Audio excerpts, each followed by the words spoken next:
मुअज़्ज़ज़ व मुकर्रम उलमाए किराम, सामिईन इज़ाम, अज़ीज़ तलबा व तालिबात,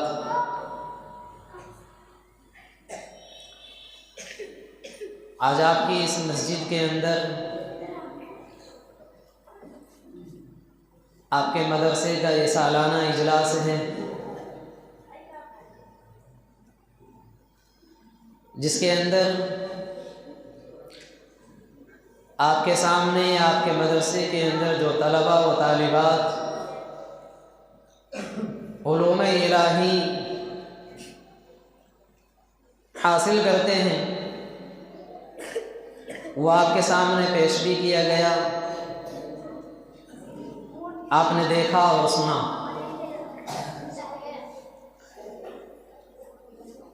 कुरान करीम अल्लाह रब्बुल इज़्ज़ति वल जलाल की एक ऐसी किताब है, एक ऐसा कलाम है कि जिसकी मिसाल, जिसकी नज़ीर कायनात के अंदर मौजूद नहीं है। कुरान करीम से पहले अल्लाह सुब्हानहू व तआला ने इस कायनात के अंदर अंबियाए किराम के ऊपर दीगर किताबों का नुज़ूल किया।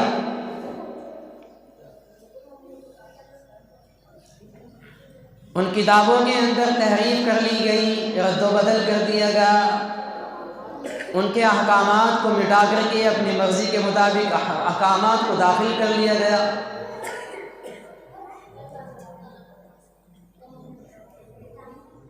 जिनकी शक्ल और सूरत आज के ज़माने के अंदर बिल्कुल मस्ख़ हो चुकी है, मिट चुकी है, आज वो किताबें उन शक्ल और सूरत के साथ मौजूद नहीं जिस शक्ल और सूरत के साथ अल्लाह रब्बुल इज़्ज़ति वल जलाल ने अंबियाए इकराम के ऊपर उनको नाजिल किया था।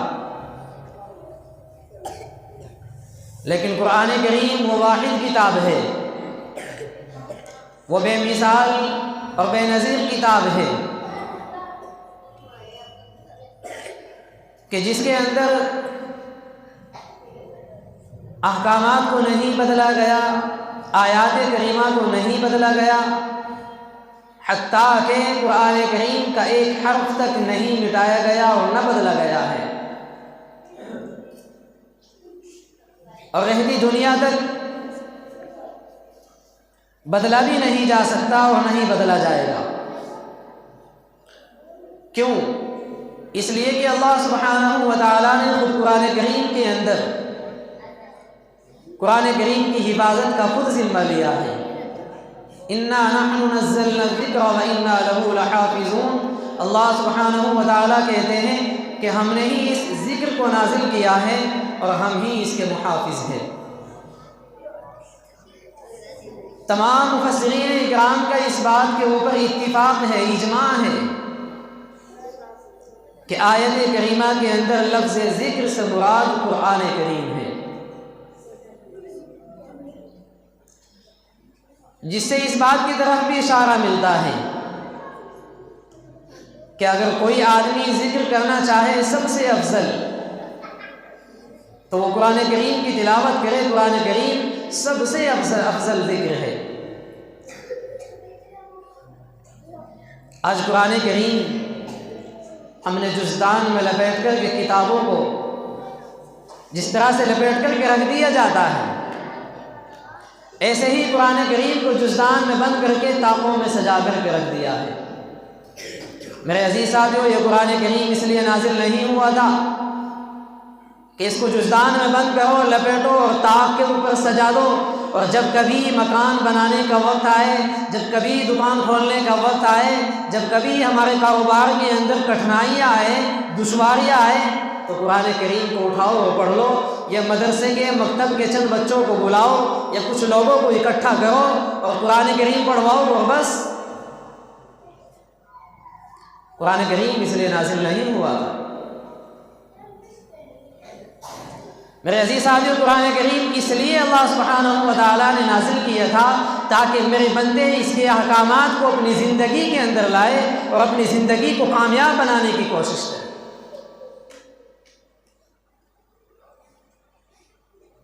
कुरान करीम वो अजीम किताब है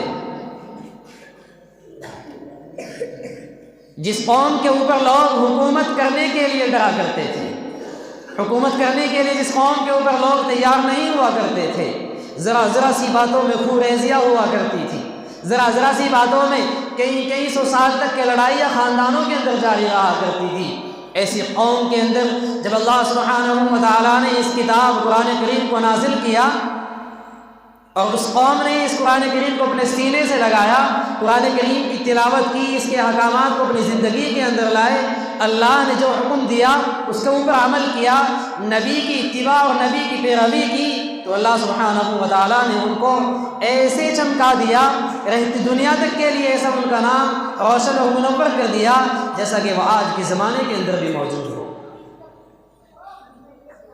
हम उन लोगों का नाम बड़े अदब और एहतराम के साथ लेते हैं,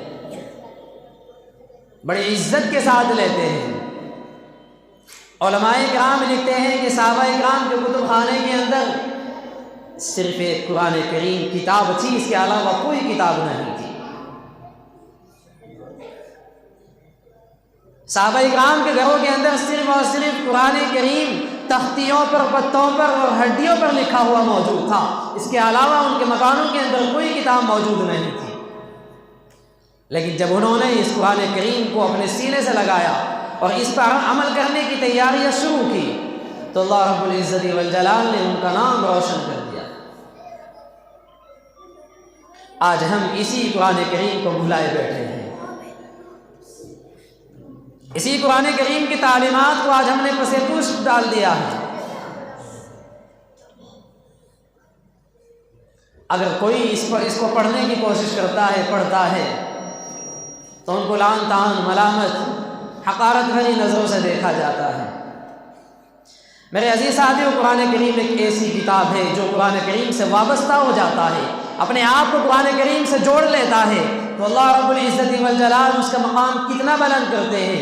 रिवायात के अंदर आता है कि जब एक तालिब इल्म कुरान करीम पढ़ने वाला बच्चा अपने घर से मदरसे के लिए निकलता है, तो अल्लाह सुब्हानहू व तआला कायनात की सबसे ज़्यादा मुक़द्दस मखलूक, सबसे पाकीज़ा मखलूक, एक ऐसी मखलूक जिसके मादे के अंदर नाफरमानी को अल्लाह रब्बुल इज़्ज़ति वल जलाल ने नहीं रखी है, अल्लाह सुब्हानहू व तआला उस मखलूक को हुक्म देते हैं कि जाओ, मेरा मासूम सा बच्चा, मेरा मासूम सा एक मानने वाला मेरा कलाम हासिल करने के लिए घर से निकला है, आप जाओ उसके पाँव के नीचे अपने पैरों को बिछा दो। अल्लाह रब्बुल इज़्ज़ति वल जलाल फरिश्तों को ये हुक्म देते हैं और फरिश्ते आते हैं उस तालिब इल्म के कदमों में नीचे अपने पैर को बिछा देते हैं। जिस तालिब इल्म के पाँव में चप्पल नहीं होते, टूटे फूटे चप्पल होते हैं। आज का माहौल कुछ ऐसा ही है। मदारिस और मकातिब के अंदर वो लोग, वो बच्चे पढ़ते हैं, वो तलबा तालीम हासिल करते हैं जो घर से कमज़ोर होते हैं,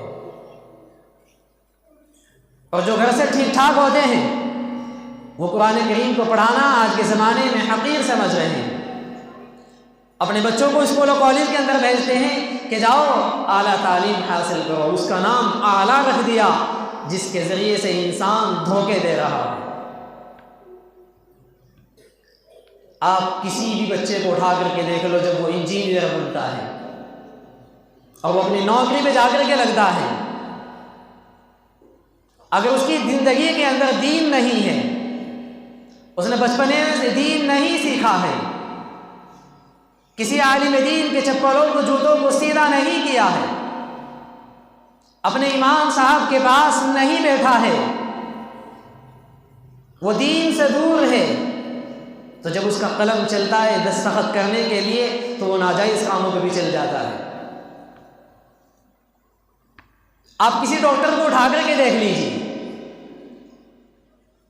जिसके पास बड़ी डिग्री होती है, जिसने अपनी पूरी ज़िंदगी उसके अंदर लगाई होती है, अपना रुपया, अपनी माल दौलत, अपना वक्त सब कुछ लगाया है, जब वो डिग्री लेकर के बाहर निकलता है और वो अपनी नौकरी पे आता है, तो आप अपनी आंखों से देखते हैं मर चुका होता है इंसान, लेकिन आईसीयू में लगा करके आराम से सुकून के साथ उसके वारिसीन जो होते हैं उनको दिखाते रहते हैं और उनकी जेबों में से पैसा ऐंठते रहते हैं।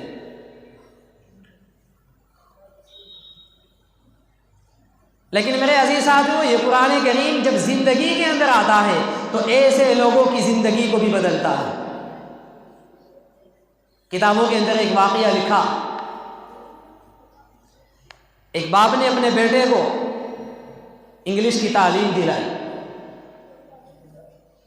बच्चा पूरे शौक से पढ़ता है, खुशी के साथ पढ़ता है। जब हिंदुस्तान के अंदर वो अपनी तालीम हासिल कर लेता है, फिर उसके बाद आला डिग्री हासिल करने के लिए बाहर उसका वालिद उसको भेजता है, तो वो बच्चा बाहर मुल्क में जाता है तालीम हासिल करने के लिए।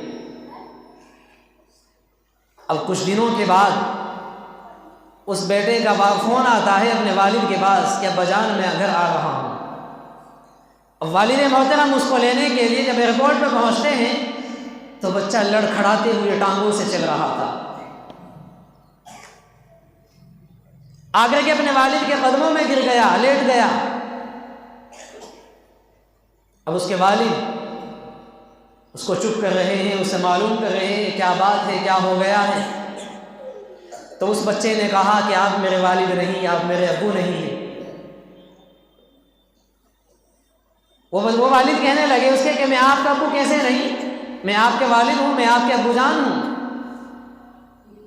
मैं वो हूँ जिन हाथों से मजदूरी करके मैंने तुझे पाला है, बड़ा किया है, जिन हाथों से मैंने मजदूरी करने के बाद तुझे इतनी आला तालीम दिलवाई है।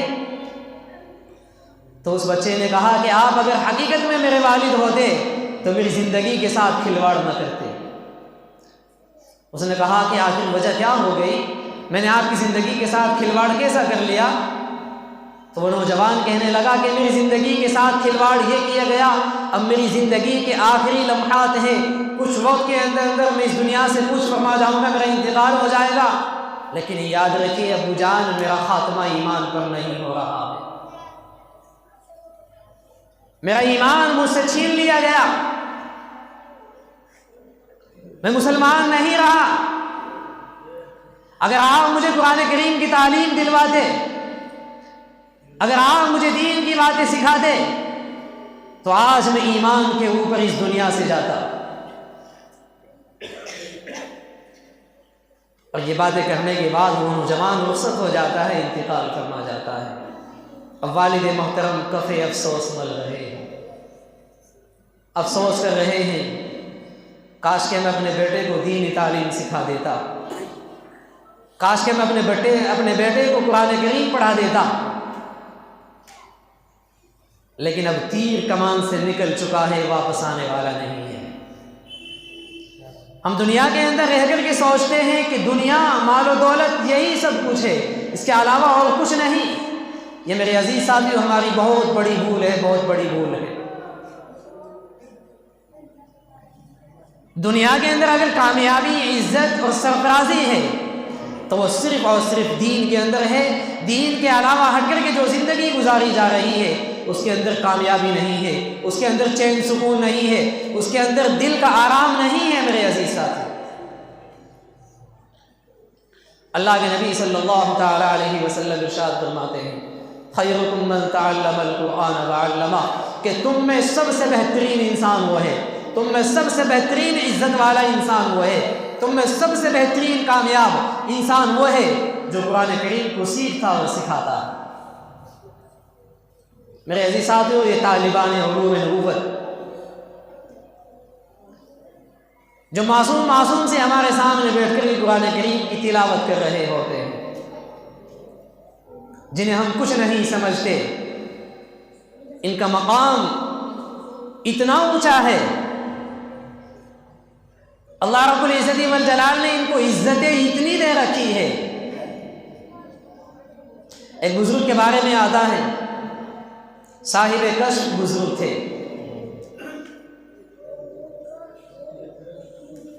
अल्लाह के बहुत ख़ास बंदे थे, उलमा के अंदर भी मकबूलियत थी, आवाम के अंदर भी मकबूलियत थी,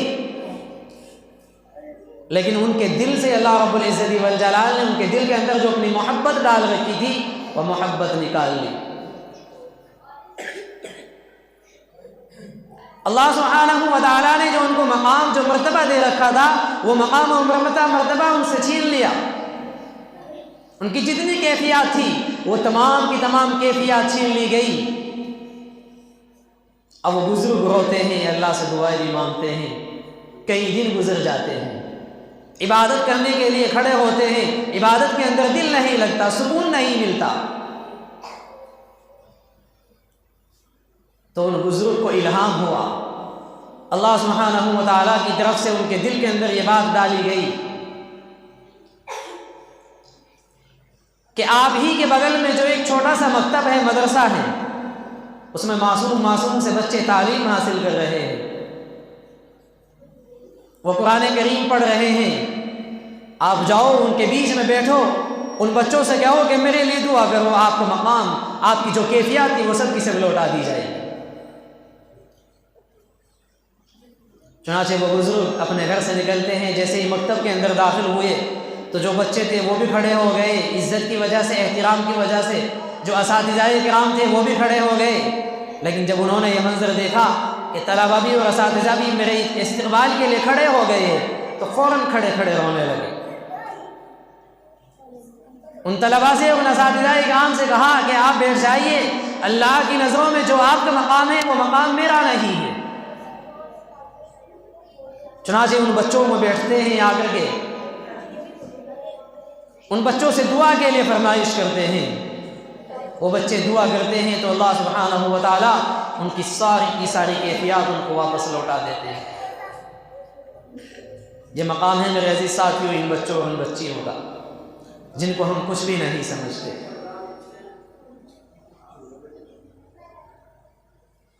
एक बहुत बड़े इमाम हज़रत अल्लामा शमशुद्दीन हलवाई रहमतुल्लाहि अलैह अपने बारे में खुद बयान करते हैं कि अल्लाह सुब्हानहु व तआला ने मुझे इतना बड़ा अल्लामा क्यों बनाया, मुझे इतना बड़ा वक्त का इमाम कैसे बनाया। खुद बयान करते हैं कि मेरे वालिद मोहतरम हलवा बनाया करते थे, उसको बेचा करते थे। जो हलवा हम खाते हैं, आप लोग भी खाते हैं, वो हलवा बना करके बेचा करते थे। एक मकतब के बाहर उनकी ठेली लगा करती थी, लेकिन जब मकतब के बच्चों की छुट्टी हुआ करती थी तो उन बुजुर्ग दीन के वालिद मोहतरम ये काम किया करते थे कि वो जो भी हलवा बेचा करते थे उन बच्चों की खिदमत में कुछ पेश कर दिया करते थे, उन बच्चों को खाने के लिए दे दिया करते थे। तो अल्लाह सुब्हानहु व तआला को उनका ये अमल इतना पसंद आया कि उन तालिबान उलूम नबूवत से मोहब्बत का अल्लाह सुब्हानहु व तआला ने उनको सिला, उनको नतीजा ये दिया कि उनकी औलाद ने अल्लाह सुब्हानहु व तआला अल्लामा शमशुद्दीन हलवाई रहमतुल्लाहि अलैह को पैदा कर दिया। उलमाए किराम के तबके के अंदर बड़ी इज्जत के साथ आपका नाम लिया जाता है। कहते हैं कि सिर्फ और सिर्फ उन तलबा की साथ जो मेरे वालिद मोहतरम की मोहब्बत थी, अल्लाह सुब्हानहु व तआला ने उसके बदले में मुझे इतना बड़ा आलिम दीन बनाया है। अगर हम भी इन तालिबान उलूम नबुव्वत से मोहब्बत करेंगे, इनकी इज़्ज़त करेंगे, तो याद रखो अल्लामा बुरहानुद्दीन ज़रनोजी रहमतुल्लाहि अलैह कहते हैं कि अल्लाह सुब्हानहू व तआला उसकी औलाद में आलिम दीन बनाएंगे, हाफिज़ कुरान बनाएंगे। अगर उसके औलाद में नहीं तो उसकी औलाद में अल्लाह सुब्हानहू व तआला उसकी नस्ल में ज़रूर आलिम दीन और हाफिज़ कुरान पैदा करेंगे। बहरहाल आपका ये इजलास कुरान करीम की निस्बत से है। मुझे हुक्म हुआ था कुछ बातें शब बरात के मुताल्लिक़ भी बयान कर दी जाए, चूँकि आज शब बरात है, शाबान की 14वीं तारीख है और शाबान की 14वीं तारीख को शब बरात होती है। इसका नाम शब बरात क्यों रखा गया है, इसको शब बरात क्यों कहते हैं? हमारी ज़बान में, हमारे उर्फ़ आम में तो उसको शुबरात कहते हैं।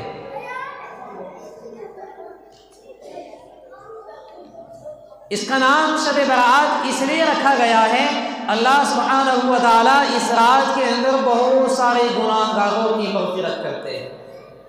बहुत सारे गुनहगारों को अल्लाह सुब्हानहू व तआला जहन्नम से बरात का एक परवाना सुनाते हैं, इसलिए इसका नाम शब बरात है। बाज़ लोग ये कहते हैं कि शब बरात की जो इबादतें हैं ये बिदातें हैं। बिदात नहीं है मेरे अजीज़ साथी। शब बरात के अंदर जो इबादतें की जाती हैं वो अहादीस से साबित है, सहाबा, ताबईन, तबे ताबईन, बुजुर्गान दीन से साबित है। शब बरात एक नेमत उज़्मा है हम इंसानों के लिए, हम गुनहगारों के लिए। अल्लाह सुब्हानहू व तआला इस रात के अंदर बहुत सारे गुनाहगारों को बख्शते हैं, जहन्नम वालों की फहरिस्त में निकाल करके उनका नाम जन्नत वालों की फहरिस्त में चढ़ा देते हैं। लेकिन हम तो ये करते हैं कि इस रात में भी आराम से पढ़ कर के सोते हैं, और कुछ नौजवान ऐसे होते हैं कि इस रात में भी ईयरफोन कान पे लगाई, मोबाइल सामने रखा हुआ है और फिल्म देख रहे हैं। अल्लाह सुब्हानहू व तआला जिस रात में मग़फ़िरत के, बख्शिश के परवाने सुना रहे हैं, उस रात में भी हम अल्लाह की नाफरमानियों के अंदर मुब्तला, उस रात में भी हम अल्लाह की सुनने के लिए तैयार नहीं हैं। अहादीस के अंदर आता है अल्लाह सुब्हानहू व तआला आसमान दुनिया पर नुज़ूल फरमाते हैं और आवाज़ लगाते हैं, है कोई मुझसे बख्शिश तलब करने वाला जिसको मैं बख्शूँ? है कोई मुझसे रोज़ी तलब करने वाला जिसको मैं रोज़ी दूँ? है कोई मुझसे औलाद मांगने वाला जिसको मैं औलाद दूँ? है कोई मुझसे रोज़ी में बरकतें मांगने वाला, मैं जिसकी रोज़ी में बरकतें, रहमतें नाजिल करूँ? हम अल्लाह से तो नहीं मांगते, लेकिन हाँ ऐसे लोगों के पास ज़रूर जाते हैं जो तावीज़ झंडे बनाते हैं कि जी काम में मन नहीं लग रहा है, घर के अंदर लड़ाइयाँ रहती है, घर के अंदर एक दूसरे की टांगें खींची जा रही है, घर के अंदर कारोबार में बरकतें ख़त्म हो चुकी है, औलाद नाफरमान हो चुकी है, हमारे बच्चे अपने बड़ों का कहना नहीं मान रहे हैं। ये तमाम चीज़ें तो होती हैं, लेकिन अल्लाह खुद कह रहा है मेरे बंदो आओ मुझसे मांगो, मैं तुम्हें देने के लिए तैयार हूँ। ये आज की रात ऐसी ही रात है मेरे अजीज़ साथी। हाँ, बहुत सारे लोगों ने इस रात के अंदर खुराफात, बिदआत शुमार मुतय्यन कर रखी है, उनके ऊपर अमल किया जाता है। अल्लाह के नबी अलैहिस्सलातु वस्सलाम से एक अमल और साबित है इस रात के अंदर। अम्मा आयशा सिद्दीक़ा रज़ियल्लाहु तआला अन्हा फरमाती हैं कि अल्लाह के नबी अलैहिस्सलातु वस्सलाम शाबान की 14वीं तारीख की बारी जो थी वो मेरी थी, लेकिन अल्लाह के नबी को मैंने अपने बिस्तर पे रात को नहीं पाया तो परेशान हो गई और तलाश करने के लिए निकली। जाकर के देखा अल्लाह के नबी अलैहिस्सलातु वस्सलाम जन्नतुल बक़ी कब्रिस्तान के अंदर मौजूद है। तो रिवायात के अंदर अल्लाह के नबी अलैहिस्सलातु वस्सलाम का ये अमल साबित ज़रूर है, लेकिन इसको शब बरात के लवाजिमात में शुमार कर लेना, शब बरात का एक लाजमी हिस्सा समझ लेना और उसको लाजमी हिस्सा समझ करके, ज़रूरी समझ करके उस पर अमल करना और कब्रिस्तान में जाना, चरागा करना, मोमबत्तियाँ जलाना, अगर की बत्तियाँ जलाना, मेरे अजीज़ साथियों, ये सब की सब हमारे मज़हब के अंदर नाजायज़ है। एक गैर चीज़ को ज़रूरी बना लिया जाएगा, एक बेज़रूर चीज़ को ज़रूरी सा समझ लिया जाएगा, उसको दीन का हिस्सा समझ लिया जाएगा, तो उलमाए किराम कहते हैं इसी का नाम बिदअत है। अल्लाह के नबी अलैहिस्सलातु वस्सलाम नबुव्वत मिलने के बाद 23 साल तक के दुनिया के अंदर मौजूद रहे, लेकिन अपनी 23 साल ज़िंदगी में सिर्फ़ और सिर्फ एक मरतबा कब्रिस्तान के अंदर गए हैं। मुफ्ती मोहम्मद शफी दामद बरकातुहुल आलिया का कौल है कि अगर कोई आदमी अपनी ज़िंदगी के अंदर एक मरतबा जन्नतुल बकी के अंदर चला गया, एक मरतबा कब्रिस्तान के अंदर चला गया, तो अल्लाह सुब्हानहू व तआला उसको सवाब भी देंगे। लेकिन अगर कोई आदमी हर मरतबा इसको लाजिम और ज़रूरी समझ लेता है, तो कब्रिस्तान के अंदर जाना अपने लिए लाजिम समझ लेता है, तो उलमाए किराम ने कहा कि अब बजाय सवाब के उल्टा गुनाह मिलने वाला है। इस रात के अंदर हम एक काम और करते हैं, मस्जिदों के अंदर आते हैं, आकर के नवाफिल जमात के साथ पढ़ते हैं। बाकायदा जमात के साथ नवाफिल की अदायगी उलमाए किराम ने लिखा कि जायज़ नहीं। नवाफिल की जमात उलमाए किराम ने लिखा मकरूह तहरीमी है। सिर्फ उन नवाफिल की जमात के साथ नमाज पढ़ना जायज़ है जिन नवाफिल को अल्लाह के नबी अलैहिस्सलातु वस्सलाम ने जमात के साथ अदा किया है। नमाज कुसूफ होती है, नमाज खुसूफ होती है, नमाज इस्तिस्क़ा होती है, नमाज तरावी होती है। सबसे बेहतर और अफजल तरीक़ा यह है कि अगर इस रात में इबादत करनी है और करनी भी चाहिए, तो सबसे बेहतर तरीक़ा यह है इंसान तन्हाई में अल्लाह के सामने खड़ा हो, और तन्हाई के लिए अपने घर से बढ़िया कोई चीज़ नहीं है। रात की तन्हाई में उठे अल्लाह से गुफ्तगू करने के लिए, अल्लाह से बातें करने के लिए, और अल्लाह से बातें करने का तरीक़ा यही है। उलमाए किराम ने लिखा है कि ज़्यादा से ज़्यादा तिलावत कलामुल्लाह की जाए। जो इंसान अल्लाह के कलाम की तिलावत कर रहा होता है, तो ऐसा ही होता है जैसा कि सीधे अल्लाह से बातें कर रहा होता है। क्यों? इसलिए कि कुरान कलामुल्लाह अल्लाह की ज़ात से निकला हुआ कलाम है। इसलिए मेरे अजीज़ साथियों, मैं आपसे दरख्वास्त करता हूँ, इल्तिमास करता हूँ, सबसे पहली अपील ये करता हूँ कि अपने बच्चों को कुरान करीम की तालीम दिलाओ। अपने बच्चों को इन मदारिस और इन मकातिब के अंदर दाखिल करो।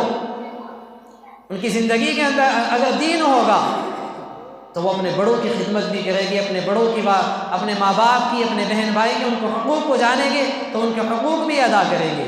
लेकिन जब उनको हकूक़ बताए नहीं जाएंगे, जब उनको दीन बताया ही नहीं जाएगा, जब उनको कुरान पढ़ाया ही नहीं जाएगा, तो फिर वो वक्त भी आएगा कि जब वो बच्चे खड़े होकर के चौराहों पर अपने वालिदैन को गालियाँ देंगे, अपने माँ बाप के ऊपर हाथ उठाएंगे, अपने वालिदैन की पिटाई तक के करेंगे। और आज दुनिया में ये सब कुछ हो रहा है। दुआ है कि अल्लाह सुब्हानहू व तआला हम सभी को इन तमाम बातों पर अमल करने की तौफीक अता फरमाए। व आखिरु दावाना अल्हम्दुलिल्लाह।